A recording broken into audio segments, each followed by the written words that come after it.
The last two lectures, this one and the one in the afternoon, is really about the distortion of interest rates through the conspiracy of governments and banks. So in the first part of the course we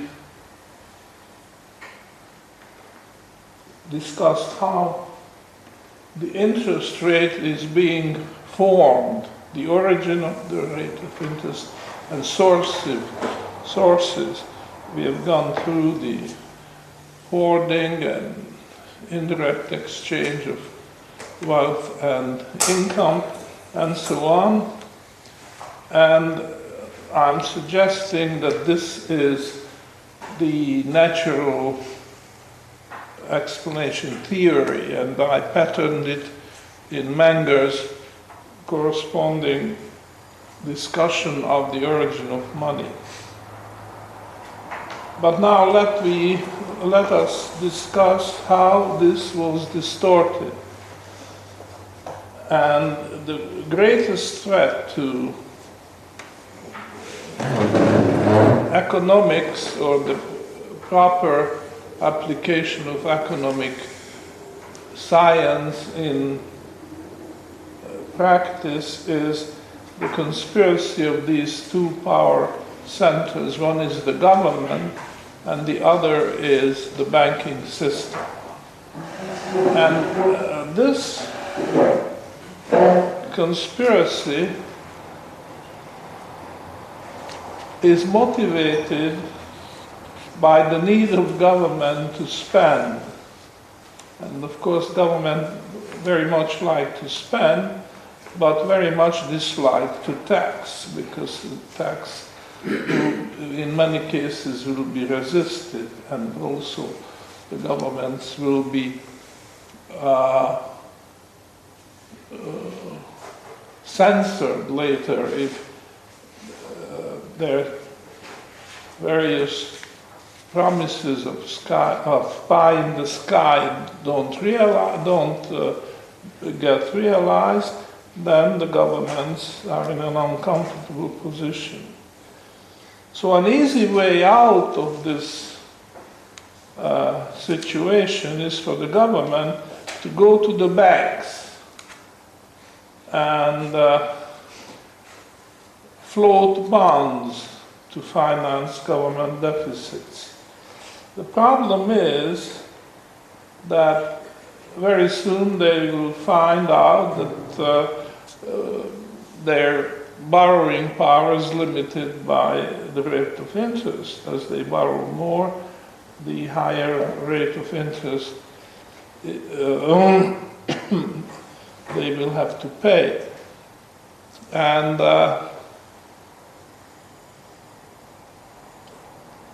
it's a plausible idea for the government to persuade the banks to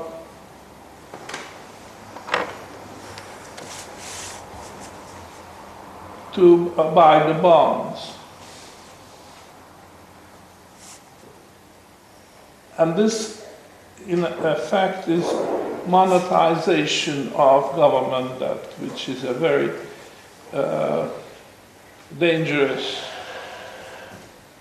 path to follow, because this is inflationary in the sense that you expand the money supply at the expense of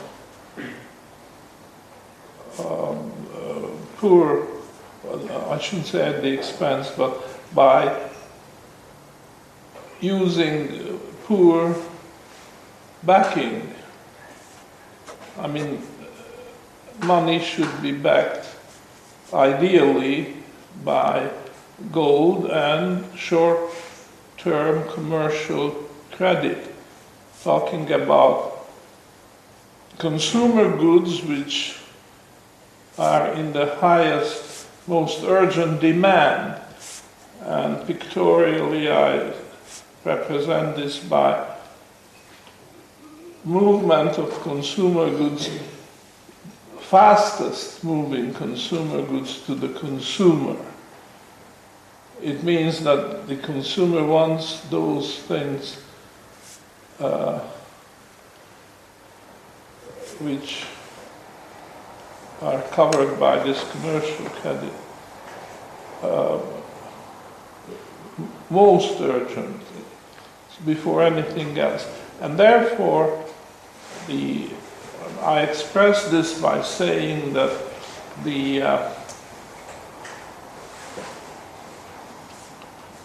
next best asset a bank can have is real bills, second only to gold.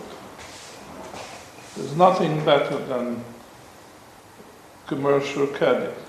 Now, if you replace this by government debt, then you are certainly deteriorate the quality of money. So sure, the banks listen to the government's overture and say, okay, something for something. So what are you going to give me in exchange? We'll buy government bonds, but what can you offer in turn? So then the government might just say, okay, we compromise the banking regulation, we look at the other way when our banking inspectors discover that you are overstating the value of your assets and understating the value of your liabilities.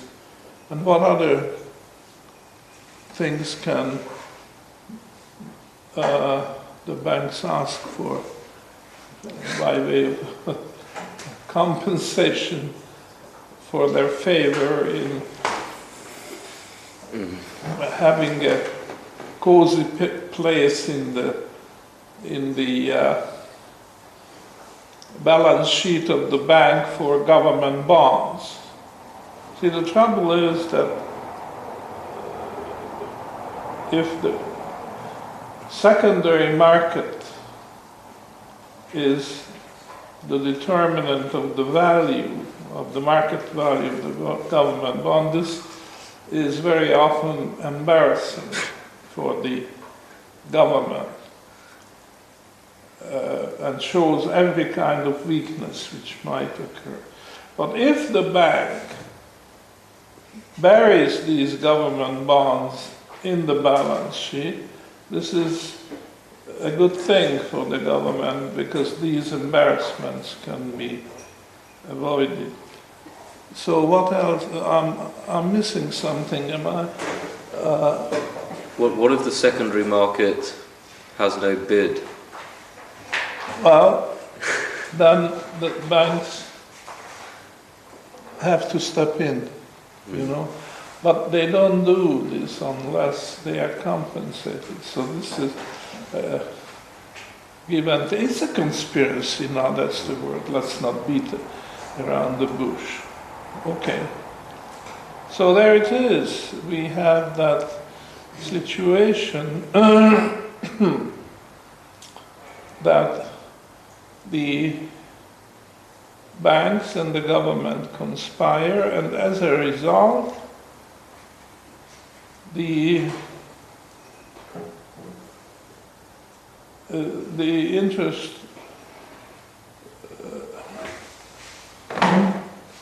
rate is corrupted. Now, we had this here at an earlier lecture in a different context. We start from this yield curve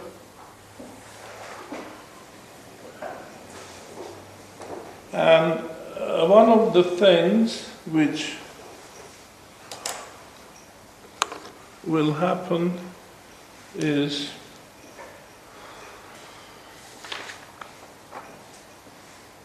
the what I call the illicit interest arbitrage.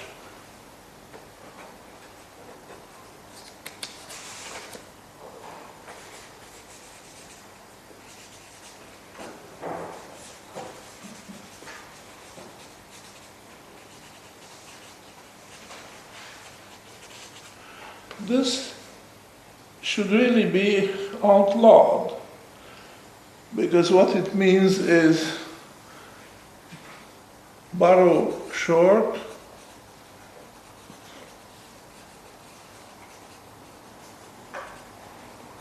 to lend long. So the banks borrow short-term money and turn around and lend it out long-term. So what this means on this chart is this is short, because the horizontal axis is the number of years to maturity. Okay, so we show it here from 0 to 30 years maturity. So borrowing short could be, say, borrowing for, say, 2 years. Okay, the vertical axis is the rate of interest, and these charts show how you can borrow at a lower interest rate if you go short term. And long means long maturity. So say here, this is short. It's a bit confusing because we use long short in two different senses, and we have to be careful never to mix it up.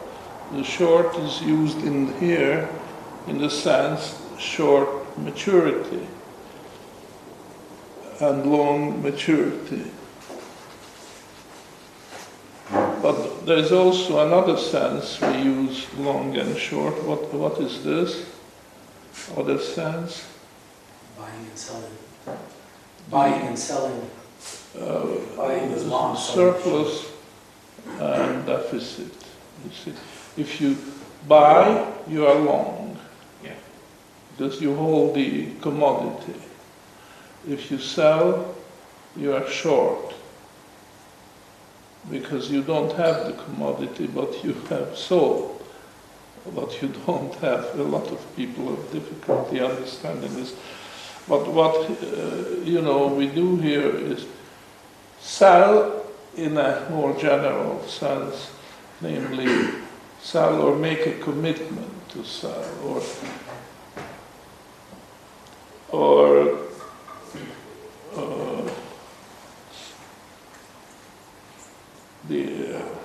you can get out of the commitment to buy. That's also okay, but we are not talking about this. We are talking about the maturity. Okay, so borrow short and lend long comes under this interdiction,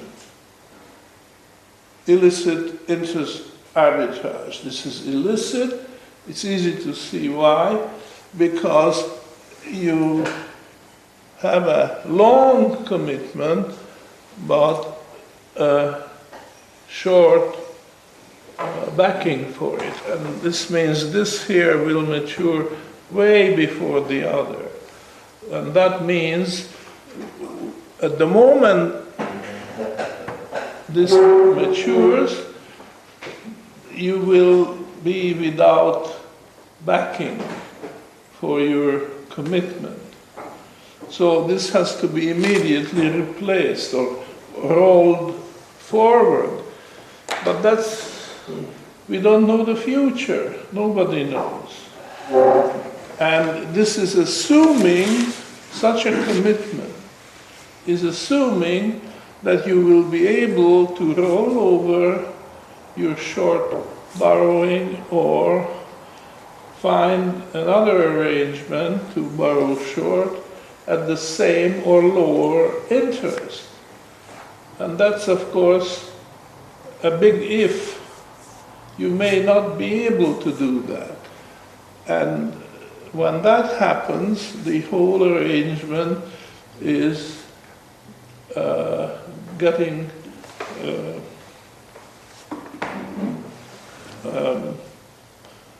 upset. And when too many banks do this, then that's the question which I'm asking and discussing now. What happens? Well, you see, first of all, why do banks do this illicitly? Because this should not be allowed, namely borrowing short and lending long. Because they pocket the interest on the long leg, and out of this they pay a lower interest on the short leg, because this is what they borrow, so they have to pay interest on that, and this is what they lend, which means they are collecting the interest on the long leg. But this is higher. You see, these curves are increasing. So as you go to the right, your rate of interest is higher. And there's a positive difference. And they pocket this, the banks pocket this interest without performing any useful service. In fact, not only they do not perform any useful service, but they are doing something which is very damaging, because let's follow up what happens when banks are pursuing this type of strategy.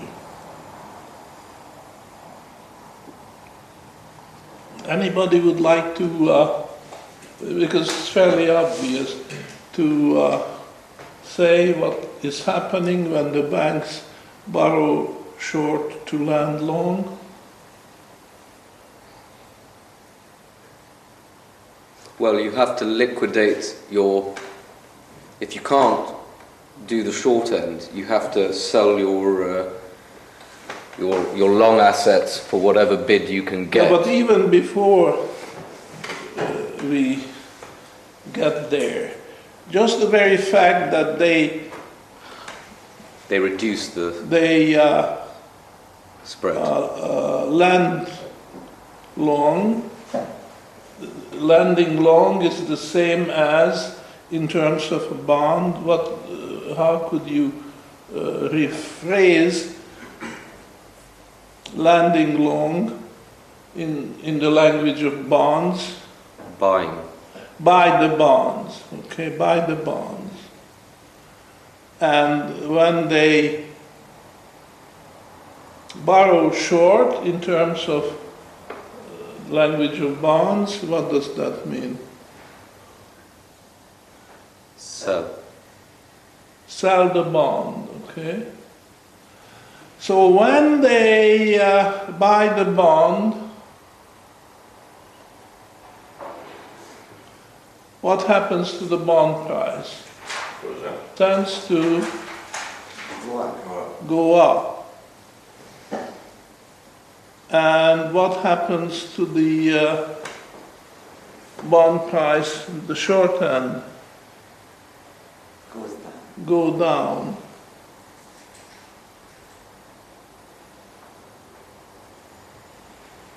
No, something wrong, because I'm trying to come to the flattening of the yield curve. The seesaw, the interest rate will be pushed down and pushed up at the short end. I wonder if it's the seesaw. So here is the initial yield curve, okay?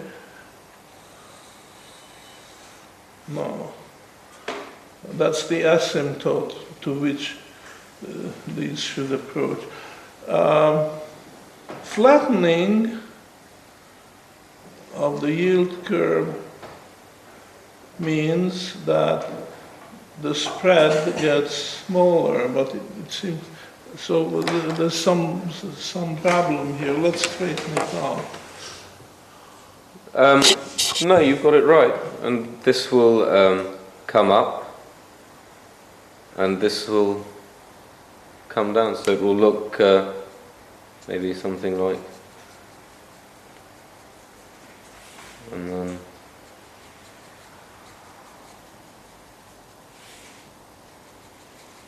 well, I think they all turn down. well, let's just say that we're sort of only arbitrarily close. Okay. Yeah. Okay.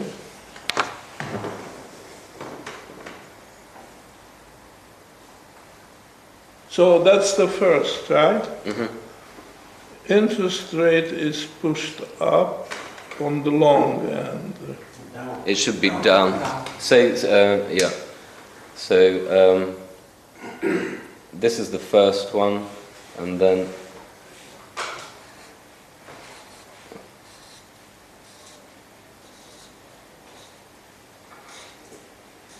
that's the second one, and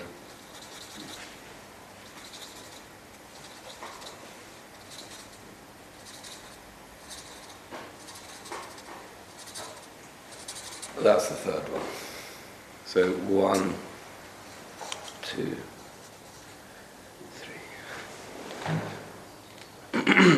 Third is. I would like inverted. to see the so that's not 0. No, no. Well, I would like to see the 0. Okay. We'll put it here. But also how these. It will. No, I mean there will be a similar to this one. This black one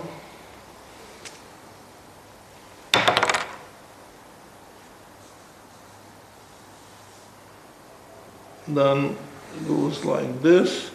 The first red one goes like this. Second like this, third like this. And why do I call this the flattening? It's not this part that flattens, it's this part.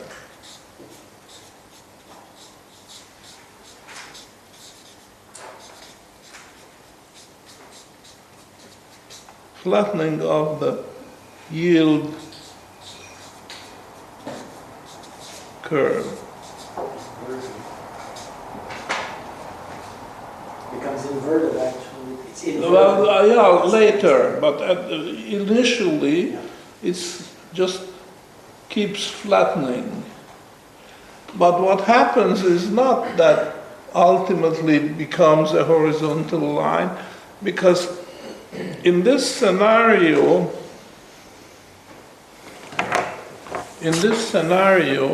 you have you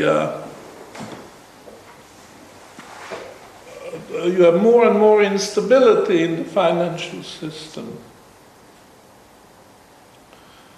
for reasons which we already mentioned, that the short leg matures, then it has to be rolled forward, and or new short-term loans have to be raised. But the trouble is that this may not be possible at the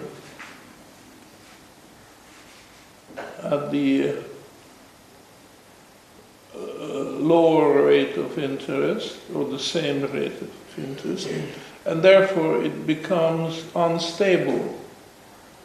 And ultimately, this is what happens. So I come to the so-called inverted yield curve.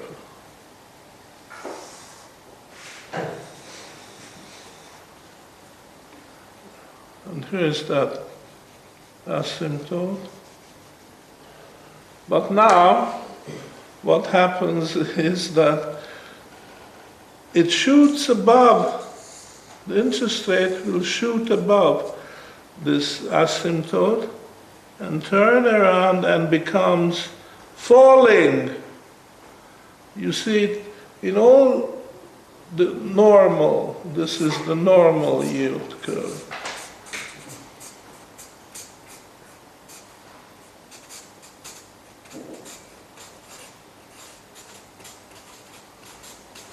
You have rising.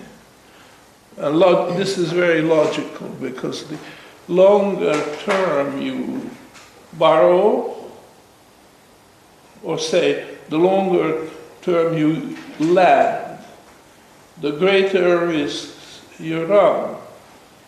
So then you are compensated by a higher rate of interest. This is very logical. But this here is illogical. Right? And what this indicates, this is the inverted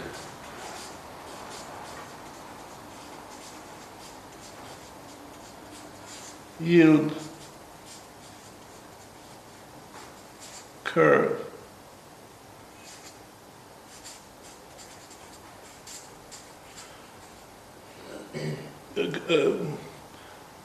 Could you comment on this? Why?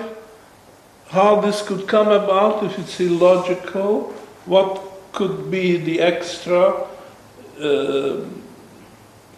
condition in the market when this happened, that this illogical thing occurs?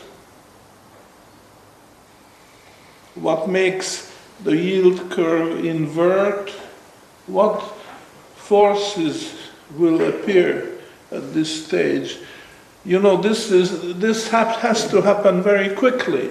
This is not a slow transition from a rising or normal yield curve to an inverted. You know, This first flattens and then very quickly inverts. Yes? We will have a liquidity crisis in the short Yeah. term. Liquidity So crisis. afterwards, the interest rates are a bit lower. Yeah. Even panic. This suggests there's a panic. What is the cause of panic?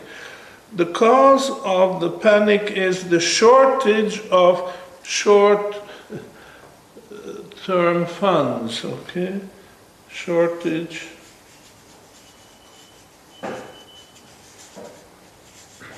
of short-term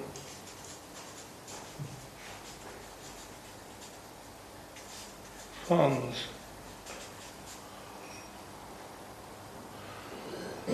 Over-borrowing short-term, and this is a violent change in the system.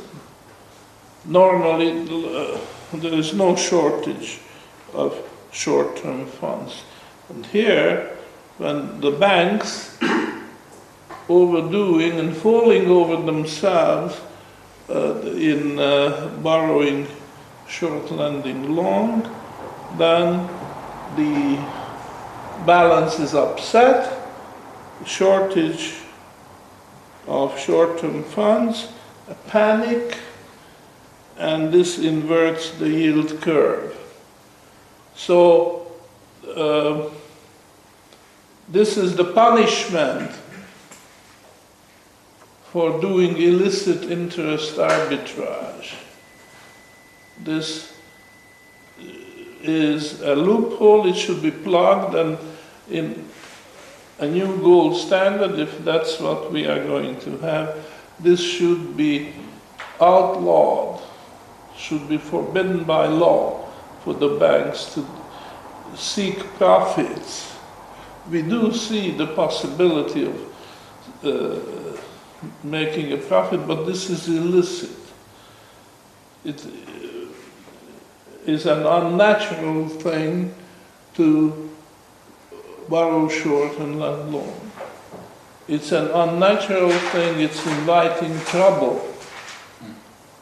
It's the seeds of destruction. Should not be allowed, okay?